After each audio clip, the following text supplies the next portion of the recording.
তো আজকের ভিডিওতে আমরা দেখব যে পাইথনে নাম্বারস এর উপরে আমরা কি কি অপারেশনস অ্যাপ্লাই করতে পারি। তা দুটো ভেরিয়েবল তারা যদি অফ টাইপ ইন্টিজার বা ফ্লোটিং পয়েন্ট নাম্বার যদি হয়, আমরা দু ধরনের নাম্বারই দেখেছি পাইথনে, ইন্টিজার এবং ফ্লোট। তাহলে ইন্টিজার বা ফ্লোট টাইপ ভেরিয়েবলের উপরে আমরা কি কি অপারেশন করতে পারি। আমরা করতে পারি অ্যাডিশন, এক্স এবং ওয়াই এর মধ্যে অ্যাডিশন, 5 আর 10 যোগ করলে 15। আমরা করতে পারি সাবট্রাকশন, 5 থেকে 10 বিয়োগ হচ্ছে তাহলে -5। আমরা করতে পারি মাল্টিপ্লিকেশন, মাল্টিপ্লিকেশনের সিম্বলটা হচ্ছে অ্যাস্টেরিক বা যেটাকে বলে স্টার সিম্বল যেটা আছে অ্যাস্টেরিক। তো 5 × 10 50। আমরা করতে পারি ডিভিশন, ডিভিশনের জন্য জাস্ট একটা স্ল্যাশ, তাহলে 5 কে 10 দিয়ে ভাগ করলে 0.5 বা হাফ। এগুলো তো basic operation. Addition, subtraction, multiplication, division, এই চারটে তো ম্যাথমেটিক্সের বেসিক অপারেশন। এগুলো সমস্ত প্রোগ্রামিং ল্যাঙ্গুয়েজেই আছে। এগুলো ছাড়াও পাইথনে রয়েছে ফ্লোর ডিভিশন। ফ্লোর ডিভিশন মানে কি, মানে দুটো নাম্বার লেটস সে এক্স এবং ওয়াই, এদের মধ্যে আমরা ফ্লোর ডিভিশন করছি। ফ্লোর ডিভিশন করলে কি হবে, অ্যাকচুয়ালি এটার যদি আমরা নর্মাল ডিভিশন করি 0.5 পাচ্ছি, তো এই দশমিক বিন্দুর বাঁদিকে যেটা আছে ফ্লোর ডিভিশন করলে সেটা আউটপুট হিসেবে আমরা পাবো। তাহলে দশমিকের বাঁদিকে ছিল 0, তাই আমরা পেয়েছি 0। তো এটাকে যদি আমরা করতাম 25, 25 কে 10 দিয়ে ভাগ করলে কত হবে, এখানেই করা যায়। 25 কে যদি 10 দিয়ে ভাগ করি 2.5 হবে। সেলটা রান করছি, তাহলে ফ্লোর ডিভিশন করলে কত পাবো, দশমিকের আগে আছে 2, তাহলে 2 পাবো। See we are getting 2। তো ফ্লোর ডিভিশন মানে আমরা যখন ডিভিশনটা করছি তখন আমরা কি কি পাই, আমাদের চারটে টার্ম আছে, ভাজ্য, ভাজক, ভাগফল এবং ভাগশেষ, রাইট। তো যেটাকে বলে ভাগফল সেইটা আমরা ফ্লোর ডিভিশনের মাধ্যমে পাবো, আর যেটাকে বলে ভাগশেষ বা রিমাইন্ডার সেইটা আমরা মডিউলার ডিভিশনের মাধ্যমে পাবো। লেটস সি এটাকে আমরা একটু ডিটেলসে আলোচনা করি। ধরো দুটো নাম্বার, দুটো ইন্টিজার রয়েছে, আমরা তাদের মধ্যে ডিভিশন করছি। লেট আস সে 40, এটাকে আমরা 7 দিয়ে ডিভাইড করছি। তাহলে আমরা কিভাবে করব, যেভাবে আমরা ছোটবেলায় শিখেছি, এই যে 7 দিয়ে আমরা ডিভাইড করছি।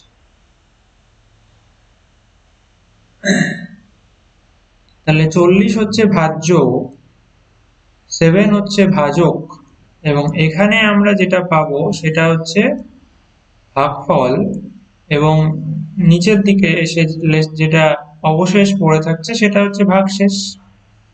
তাহলে 7 দিয়ে ভাগ করলে 6 7 তো 42, তাহলে 5 দিয়ে দেব, 5 7 35, তাহলে 35, তাহলে পড়ে থাকলো হচ্ছে 5। তাহলে এখানে ভাগফলও 5, আবার ভাগশেষও 5। এই যে যেটা ভাগফল, এইটা আমরা পাচ্ছি ফ্লোর ডিভিশনের মাধ্যমে। তাহলে এইটা যদি আমাদের x হয় এবং এটা যদি y হয়, তাহলে x এবং y এর মধ্যে আমরা যদি ফ্লোর ডিভিশন করি, মানে দুটো স্ল্যাশ দিয়ে y যদি আমরা লিখি, তাহলে ফ্লোর ডিভিশন হচ্ছে। তাহলে ফ্লোর ডিভিশন করলে আমরা পাচ্ছি এই নাম্বারটা ভাগফল। আর যদি আমরা মডিউলার ডিভিশন করি, মানে x কে মডিউলো অপারেটর হচ্ছে এই যে পার্সেন্টেজ অপারেটর যেটা, সেটা মডিউলো অপারেটর y যদি আমরা করি, তাহলে আমরা যেটা পাবো সেটা হচ্ছে ভাগশেষ। অ্যাজ ফর এক্সাম্পল আরেকটা এক্সাম্পল দেখা যাক, যে 52,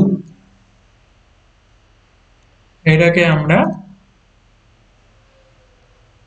ধরো 7 দিয়েই আমরা ভাগ করছি, তাহলে x হচ্ছে 52, y হচ্ছে 7, তাহলে 6 7 42, 7 7 49, 49। তাহলে রিমাইন্ডার বা ভাগশেষ হচ্ছে 3।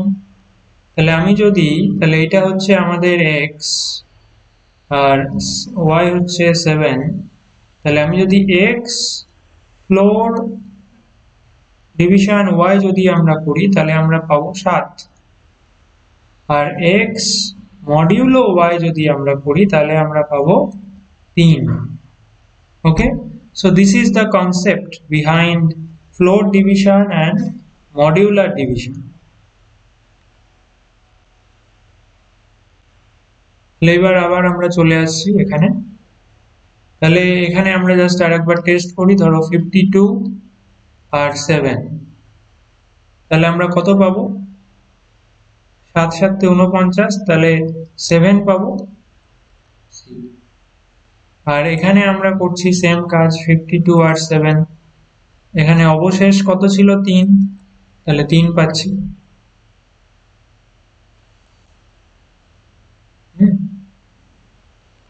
এই যে আমি সেলগুলো রান করলাম, রান করার জন্য এটা দিয়ে যেমন রান করা যায়, আবার লেখা আছে দেখো ওখানে শিফট প্লাস এন্টার, শিফট এবং এন্টার যদি আমরা একসাথে প্রেস করি,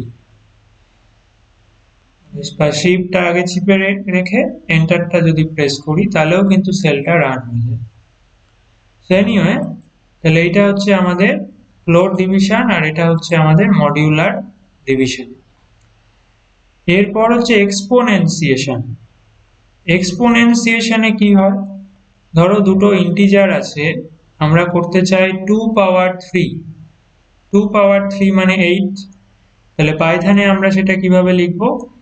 দুটো অ্যাস্টেরিক পাশাপাশি যদি আমরা লিখি তাহলে সেটার মাধ্যমে বোঝানো হয় টু দা পাওয়ার, তাহলে x to the power y মানে লিখবো এইভাবে, x পরপর দুটো অ্যাস্টেরিক, y মানে x to the power y, তাহলে 2 টু দা পাওয়ার 3 মানে 2 কিউব, 2 কিউব মানে 8, তাই আমরা আউটপুট পেয়েছি 8।